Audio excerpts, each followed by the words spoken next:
मैं डॉक्टर नंदिता सिंघवी, सह आचार्य, राजकीय डूंगर महाविद्यालय बीकानेर।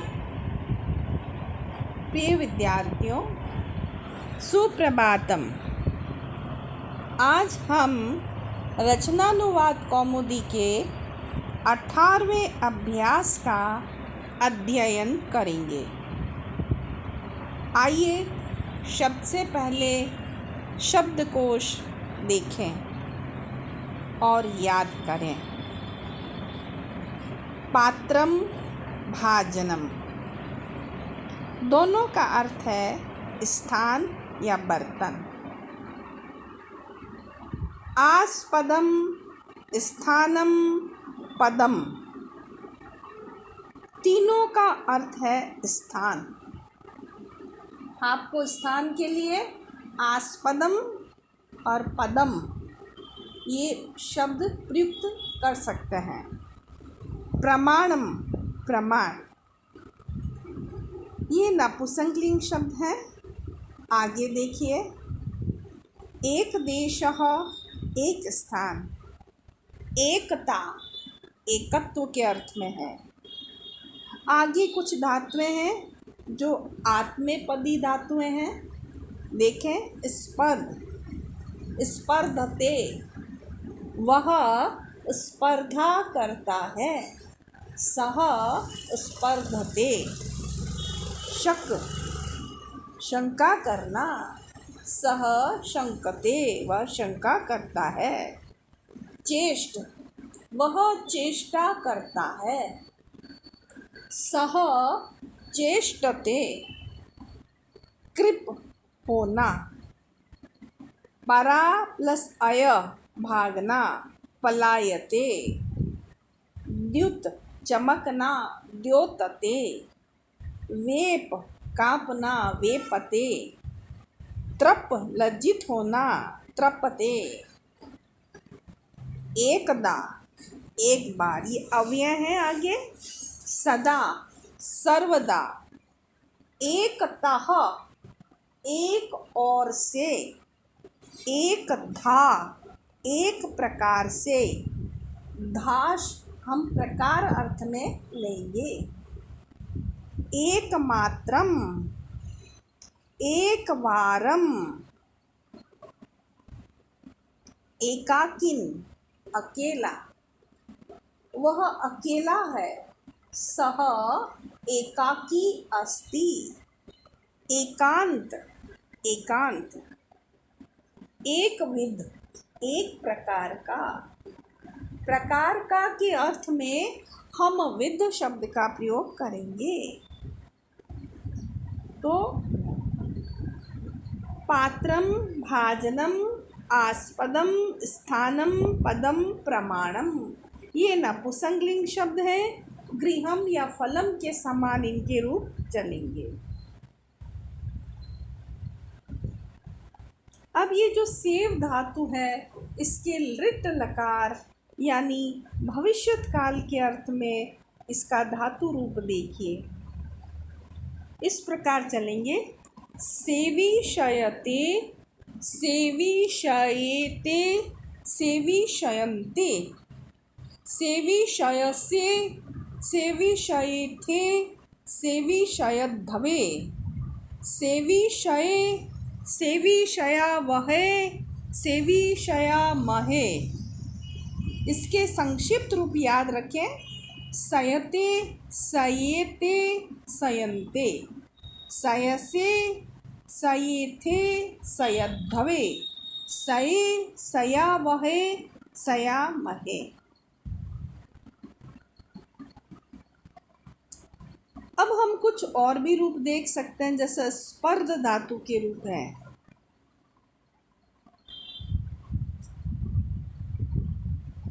और अन्य जो धातुएं हैं, आप सूचना क में देखें।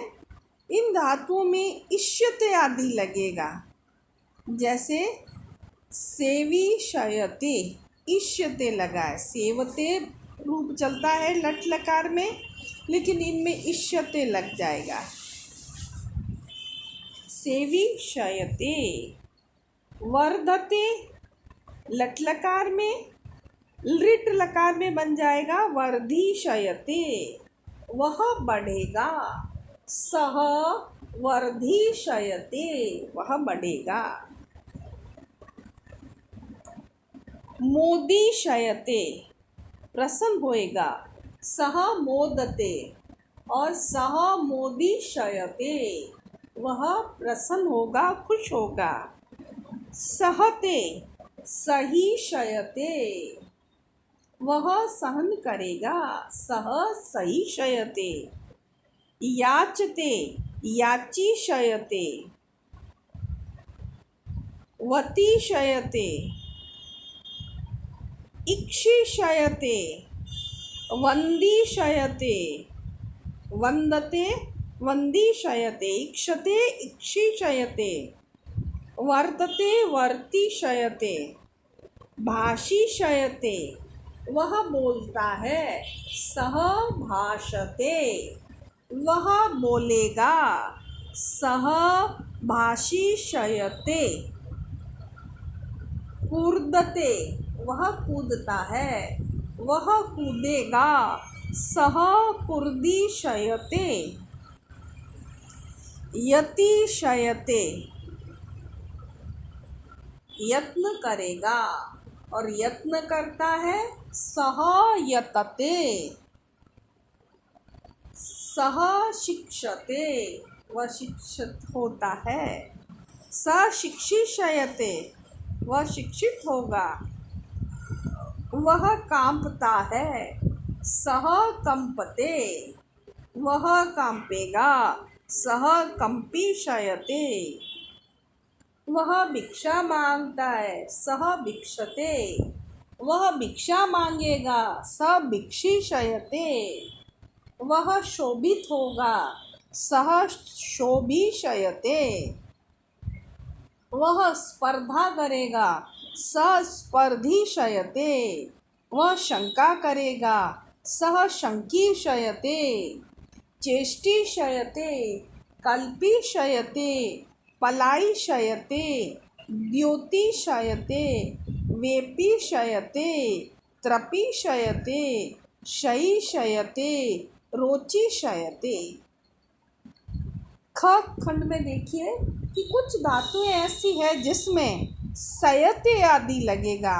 जैसे लप्सयते, प्राप्त करेगा, वह धन प्राप्त करेगा। सह धनम लप्सयते।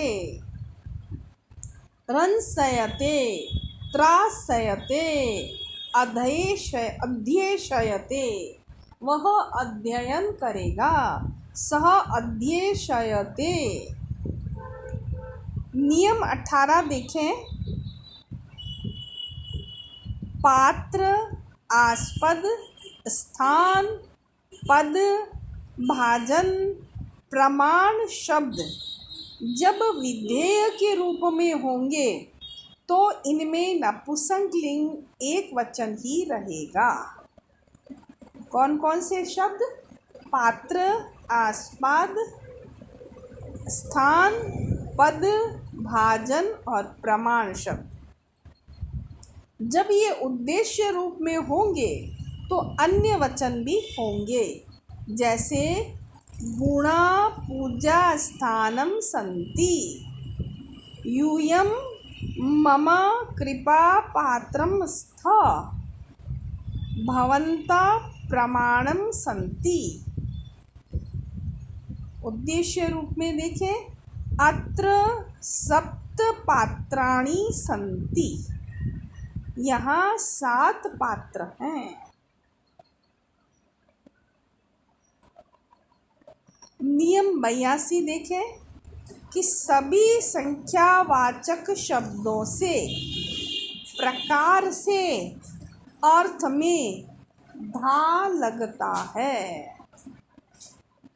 सभी संख्यावाचक शब्दों से प्रकार से अर्थ में धा लगता है। प्रकार का अर्थ में विध, गुना अर्थ में गुणा तथा वार अर्थ में वारम लगता है। जैसे एक धा यानी एक प्रकार से, द्विधा दो प्रकार से, त्रिधा तीन प्रकार से, बहुधा बहुत प्रकार से, एक विध एक प्रकार का, द्विविध दो प्रकार का।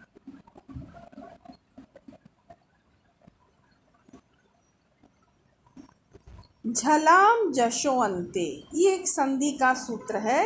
ये कहता है कि झलों को जश होते हैं। यदि पद के अंत में हो तो झलों को जश हो जाएगा। यहाँ जगत में जो तकार है वो झल में आता है। झल में देखिए प्रथम वर्ण, द्वितीय वर्ण, तृतीय वर्ण, चतुर्थ वर्ण और ऊष्म वर्ण आते हैं। और जश में जो तृतीय अक्षर होते हैं वह वर्ग के वो आते हैं। तो यहाँ तकार का दकार हो जाएगा तो जगदीश बन गया। जगदीशः षट दर्शनम। तो यहाँ षट का संधि नियम से दकार हो गया, जश हो गया तो षड दर्शनम बन गया।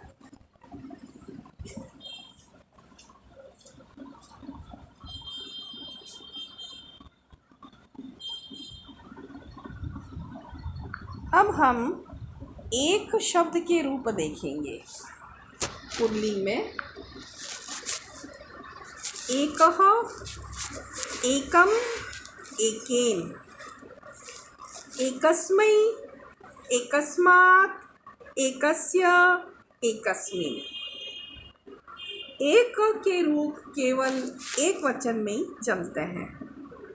पुनः देखें पुल्लिंग में एकः, एकम, एकेन, एकस्मै, एकस्मात्, एकस्य, एकस्मिन्। नपुंसकलिंग में प्रथमा और द्वितीया में एकम, एकम। शेष रूप पुल्लिंगवत चलेंगे। एकेन, एकस्मै, एकस्मात्, एकस्य, एकस्मिन्। स्त्रीलिंग में एक शब्द के रूप हो जाएंगे एका। जैसे हम कहें एक बालिका, एका बालिका, एकाम, एक बालिका को फल दो, एकाम बालिकाम। इस तरह से बनेगा वाक्य। एकया, एकस्यै, एकस्याः, एकस्याः, एकस्याम। आइए अब हम कुछ उदाहरण वाक्य देखें।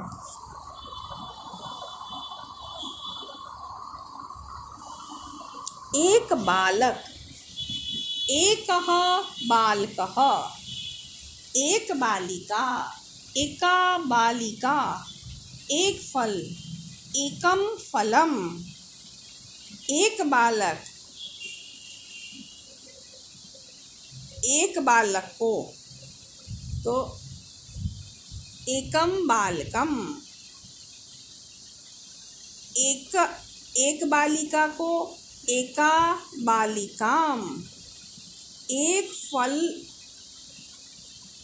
एकम फलम चा अत्र आनय। एक फल को यहाँ लाओ। एकस्मै बालकाय, एक बालक के लिए। एकस्यै बालायै च, और एक बालिका के लिए। फलानि वितर, फल को बांटो। या वितर देने के योग में चतुर्थी विभक्ति लगी है। तो यहाँ एकस्यै पुल्लिंग के अंदर स्त्रीलिंग में आया है और एकस्मै पुल्लिंग में आया है। त्वं धनानां पात्रम, तुम धनों के पात्र हो। आस्पदम, स्थानम, पदम, भाजनम वासि। पात्रेषु भाजनेषु वा जलम वर्तते। पात्रों में या बर्तनों में जल है। आस्पदेषु स्थानेषु वा ते तिष्ठन्ति,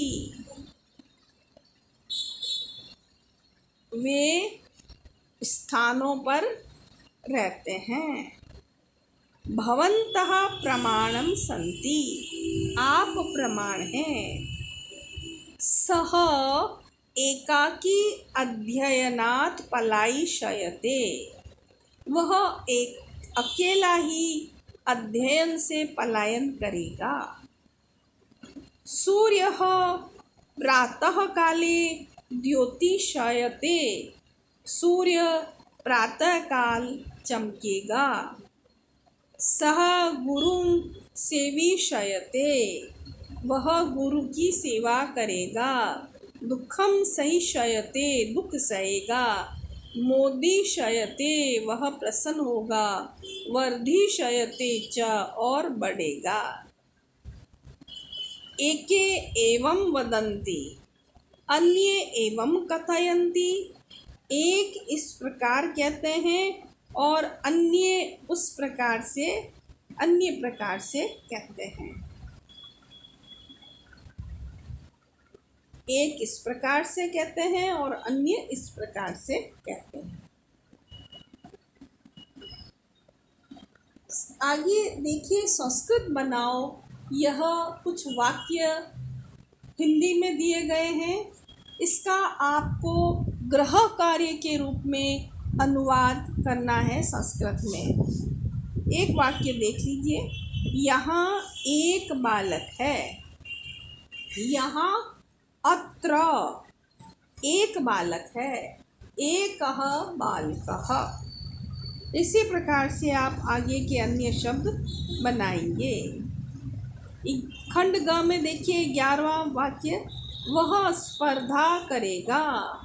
सह स्पर्धिष्यते, वह स्पर्धा करेगा।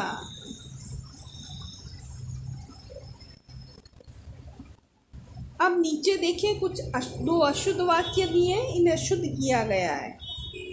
सर्वेषां विद्यानां पात्राणि। यहाँ विद्या शब्द स्त्रीलिंग में है, इसलिए सर्वनाम भी स्त्रीलिंग में आएगा, तो जाएगा सर्वासां विद्यानां पात्रम। सभी विद्याओं के पात्र हैं। भवन्तः विद्याया प्रमाणाः सन्ति।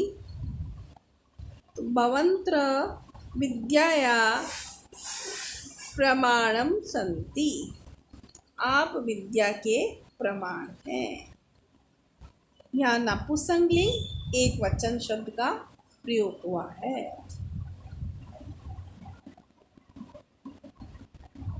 आज के लिए इतना ही। धन्यवाद।